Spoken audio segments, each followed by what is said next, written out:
পছন্দের খাবার। দেখ না, butter toast, boiled beans, baked corn, সঙ্গে পোচ তুই নিজে দাঁড়িয়ে থেকে বানিয়েছে। আমার অফিসের দেরি হয়ে যাচ্ছে। ঠিক আছে, শোন না, এক কাপ কফি খেয়ে যা। অফিসে কেন?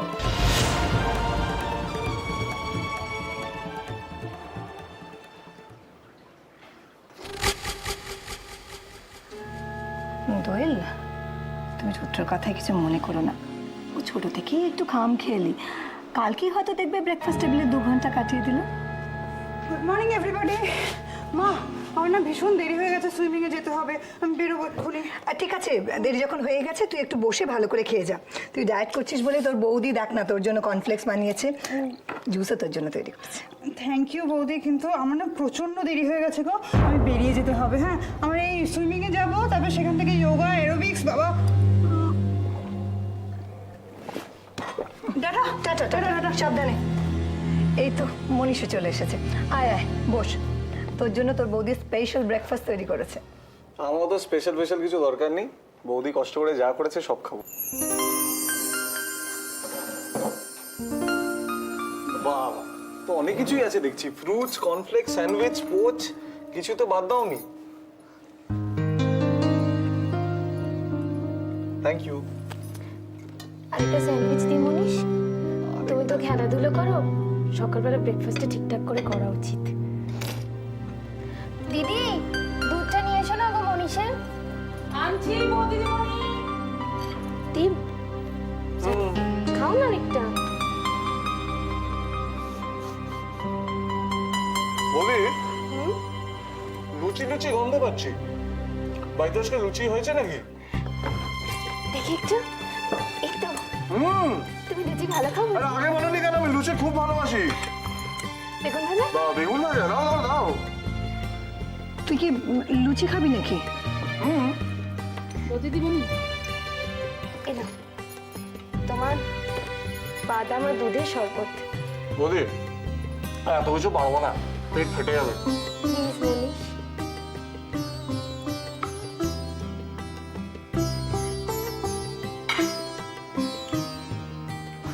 খাও।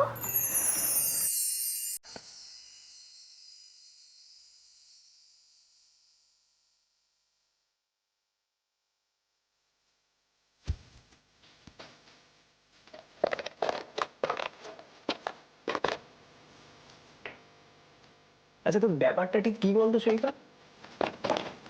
কোন ব্যাপারটা বলতো? ভদ্রমহিলাটি কে? কোন ভদ্রমহিলার কথা বলছিস? এত ন্যাকা সাজিস কেন বলতো? সেদিন যে মহিলার সাথে চা খেতে খেতে বিশ্ব সংসার সব ভুলে গিয়েছিলিস, তাকে এর মধ্যেই ভুলে গেলি? ও উনি? তা সেই উনিটি কে? উনি অপর্ণা, আমার বন্ধু।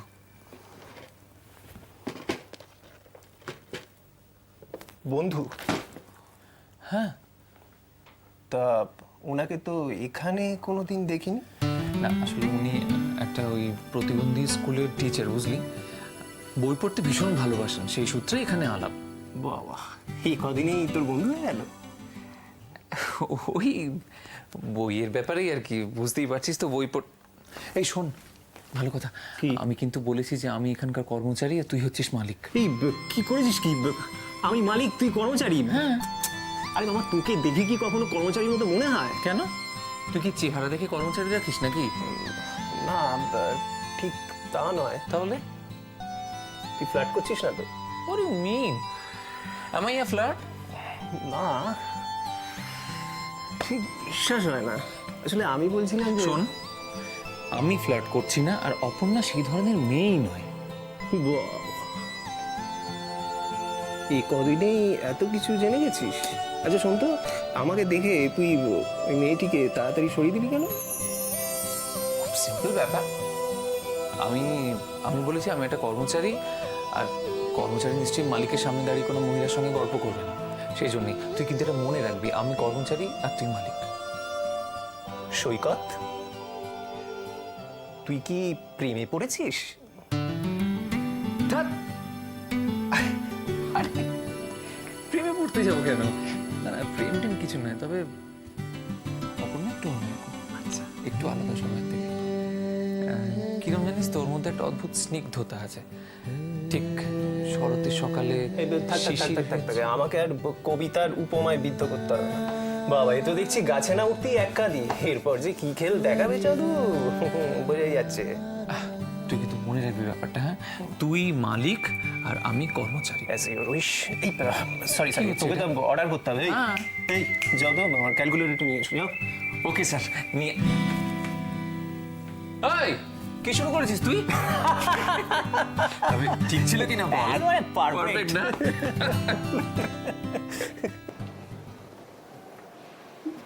বৌদিমণি, পিসিমণি ডাকছে বুঝি? না না, বলছি অনেক বেলা হয়ে গেছে, তুমি নিজে তো কিচ্ছু মুখে দিলে না। পিসিমণি খেয়েছেন? মীরাম্মা, তোমরা খেয়েছো? সবার জল খাবার খাওয়া হয়ে গেছে। মীরামার তো আজকে উপোস, উনি ফলের রস খেয়েছেন। শুধু তুমি।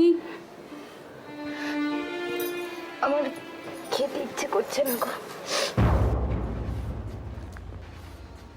সে কি বলতে দিদিমণি, কালও ভালো করে কিছু খাওনি, আজও খাচ্ছ না, এইভাবে শরীর টিকবে? দেখেছো চেহারার কি ছিঁড়ি হয়েছে? আয়না দিয়ে একবার দেখো।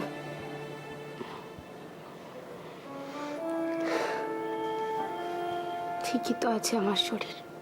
ঠিক আছে, তোমার বাপের বাড়ির লোক যদি এসে দেখে কি ভাববে বলো তো? ভাববে তাদের মেয়েকে আমরা না খাইয়ে রেখেছি। কেন এরকম ভাববে গো? কোনো কথা নয়, এই দুধটা এক্ষুনি খেয়ে নাও।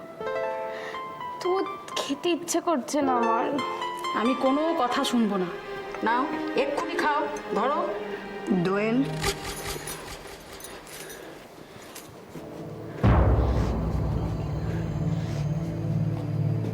তুমি এখনো এখানে রয়েছো?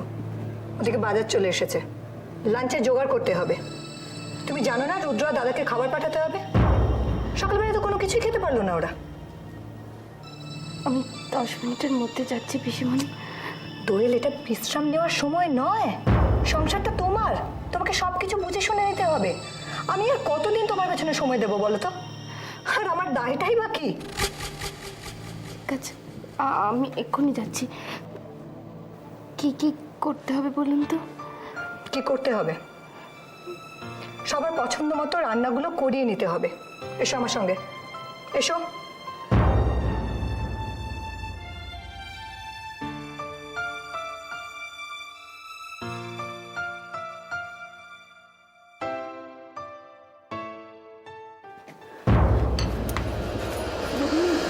সকলে তোমার তারা তুমি করো লোকে বলে।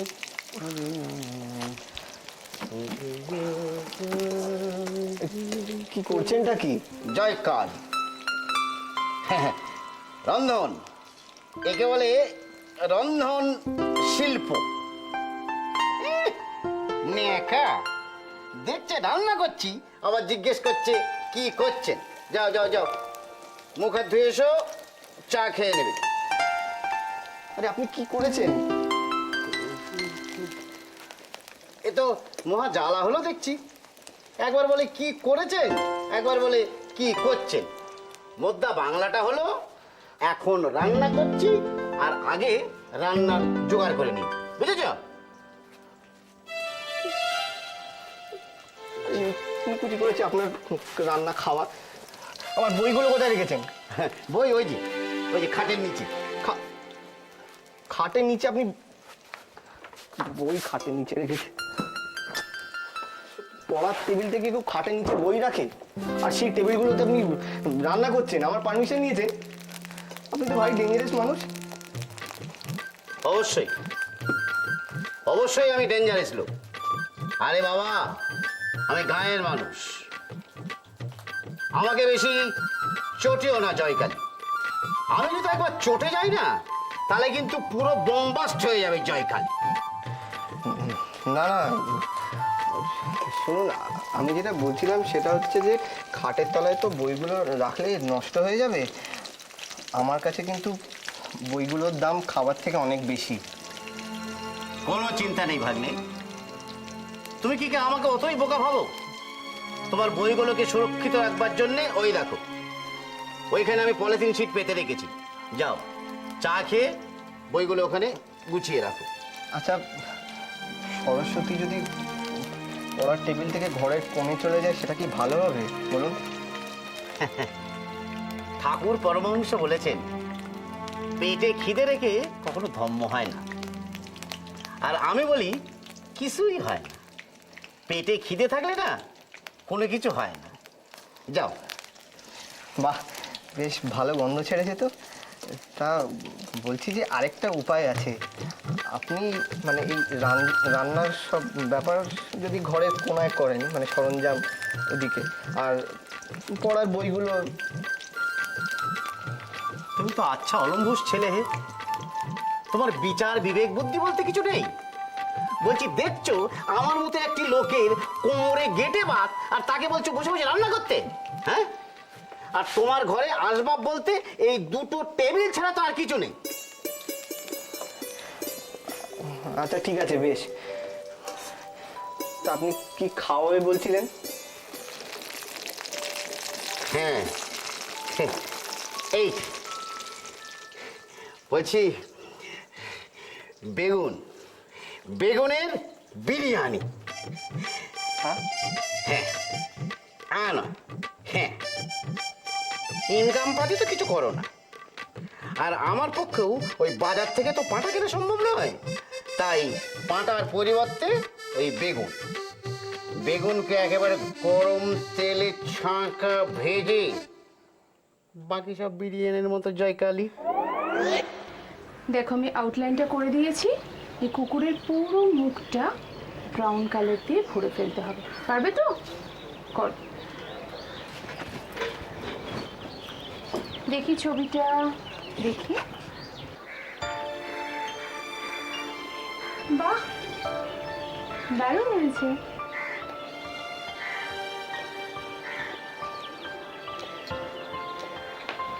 নিলয়, কি ছবি আঁকছো আজকে? দিদি, আমি বইয়ের ছবি আঁকছি। দেখি। এই যে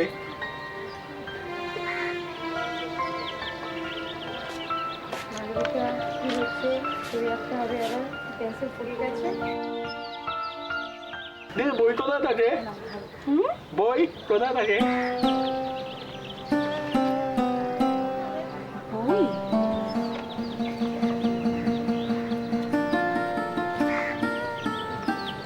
দিদি, বই কোথায় থাকে? বই লাইব্রেরিতে থাকে, দোকানে থাকে, আরো কত জায়গায় থাকে। আচ্ছা, এবার আঁকো তো দেখি, আচ্ছা। ভালো করে আঁকো। আপনার আবার কি হলো? কোনো সমস্যা নাকি? না দিদি, কোনো সমস্যাই না। ও, ওই ব্লাইন্ড মিউজিশিয়ান যে বইটা, ওটা আমার এক বন্ধুর কাছে ছিল, আমি জেরক্স করে নিয়ে এসেছি আজকে। বাহ, ভেরি গুড। কিন্তু কোনো সমস্যা হলে আমাকে জানিও কিন্তু। দিদি, কোনো সমস্যা হলে তবে তো বলবো। আপনি না, চলো আমরা এখন খেলবো। খেলবে তো?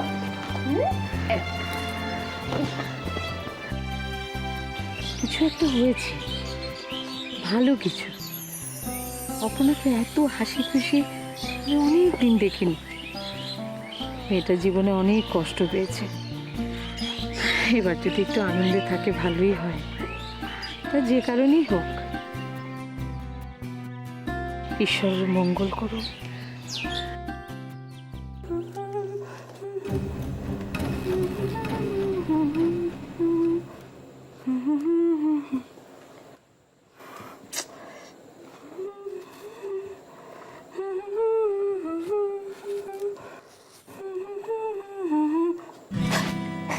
This is very bad.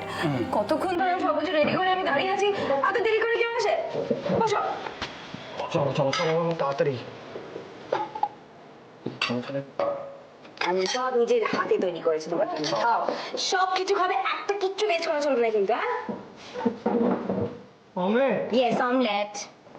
প্রচন্ড তেল। কি তেল? আমি তোমার জন্য জানি তো, আমি তোমার জন্য স্পেশালি ওই নন ক্যালোরি লো ফ্যাট অয়েলে বানিয়েছি। ঠিক আছে, প্রমিস। কিন্তু আমি এটা খাবো না। না, তোমায় খেতে হবে। প্রচন্ড ওয়েট গেইন করে যাবো। তো ভালোই তো, একটু মোটা হলে কি ক্ষতি? আর have more of you to love. একটু মোটা হলে ব্রেড ডাবল বাটার কেন? এটাকে মোটি বাটার বলে, এটাকে মার্জারিন বলে। হ্যাঁ, আর মার্জারিন খেলে কেউ মোটা হয় না, আই নো। কিন্তু এটাতে ডবল দিকে কেন? একটা দিকে লাগাতে পারো না? দূর, ভালো লাগে না। তুমি তাও খাবে ব্যাস। আমি একটু ফল খাবো, তুই চলে যাবো। আমি দেখেছি তুমি যখনই অফিস থেকে বেরো, তোমার টিফিন বক্সে যা যা পাঠানো হয় সব ফিরে চলে আসে। তুমি কিচ্ছু খাও না। তুমি সারাদিন তুমি কি ভাবো তুমি কফি খেয়ে কাটাবে? তোমার না কি হবে বলো তো? Caffeine poisoning. তুমি বাঁচবে না, তুমি খাও। শোনো, ওটা অফিস। সরি আমি সব পরিষ্কার করে দেবো। সরি। ওটা অফিস, হ্যাঁ? ওখানে কবজি ডুবিয়ে খাওয়ার জায়গা না। আর আমার এত কাজের চাপ হয়ে যায় না, আমি যদি ওখানে কবজি ডুবিয়ে খেতে যাই তাহলে শেষ। আর আমাকে কফি না, আমি পারছি না আর। খাও না প্লিজ। খাচ্ছি। তুমি কি জানো তুমি দিনে দিনে গিন্নি পানায় না পিপি আর মিরামার মতন হয়ে যাচ্ছে। তাই? আর তাহলে ভালোই, আমি সারা জীবন তোমাকে ভালো মন্দ রেঁধে রেঁধে খাতে পারবো। ঠিক আছে, সারা জীবন খাইও, কারণ তুমি খাও। আপনার করতে ভালো লাগে না। তুমি আসছো, সব খাবে। তোমার ভালো লাগে না, আমাকে সব খেতে হবে। এগুলো কিন্তু খাবে না দাও? খাবে না দাও? ঠিক আছে, মুখ চোখ করতে হবে, কিছু খেতে হবে না। কফি খেতে হবে। দাঁড়া, কফিটা বানাও, বরঞ্চ ওটা খাই। Black coffee? তেল হয়ে গেল। হ্যাঁ, ব্ল্যাক কফি? হ্যাঁ, আবার কি? দাঁড়া, ওটা দাঁড়া। স্ট্রং গানি সেটা দেখি। খেয়ে বলো কেমন হয়েছে? ওয়ান্ডারফুল, মনে হচ্ছে ভালো হয়েছে। অসাম। Thank you.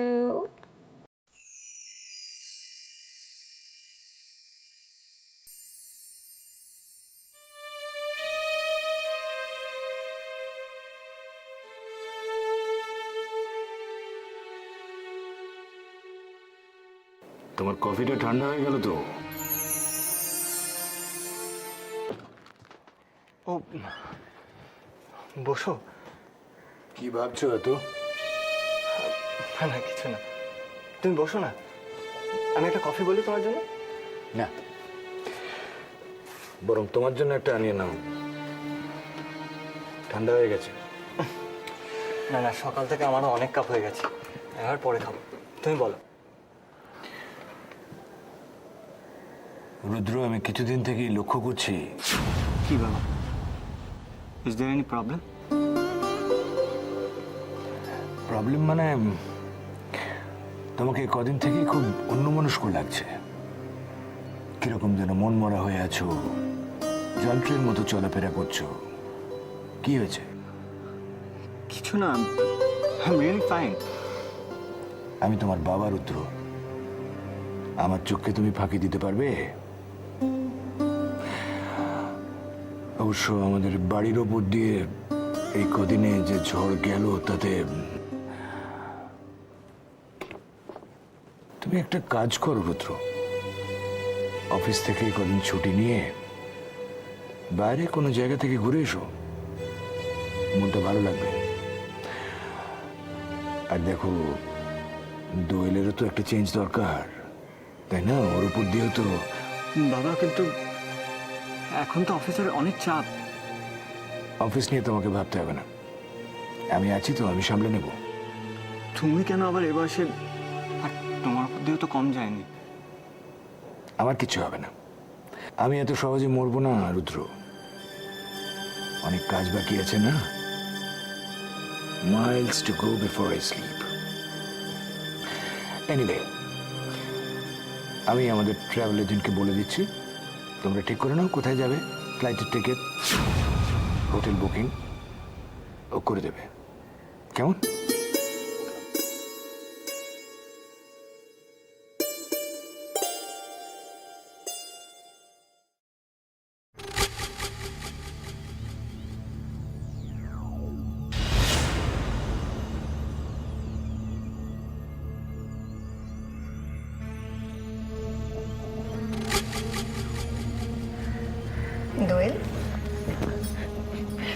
হয়ে পড়েছো না? না না ঠিক আছে, বলুন না কি করতে হবে। না না, কিচ্ছু করতে হবে না। এমা, চেহারা রেখে অবস্থা করেছো, একবার দেখেছো নিজেকে আয়নায়? ও নিয়ে আমি ভাবি না। ভাবি না বললে কি চলবে? আমাদের বাড়ির মহিলারা সব সময় সেজে গুজে সুন্দর হয়ে থাকে, সব কিছু হাসি মুখে সামলায়। তোমাকেও এবার থেকে সেরকম ভাবেই থাকতে হবে। তুমি তো এখন অধিকারী পরিবারের বউ। যাও, ফ্রেশ হয়ে এসো, যাও। অবশ্য তোমার পক্ষে আমাদের বাড়ির কালচার কিভাবে বা বোঝা সম্ভব বলো? নিম্ন মধ্যবিত্ত পরিবারের মেয়ের পক্ষে কি অধিকারী বাড়ির আভিজাত্য বোঝা সম্ভব? মানুষ তো হয়েছে উত্তর কলকাতার ঈদ ও গলিতে।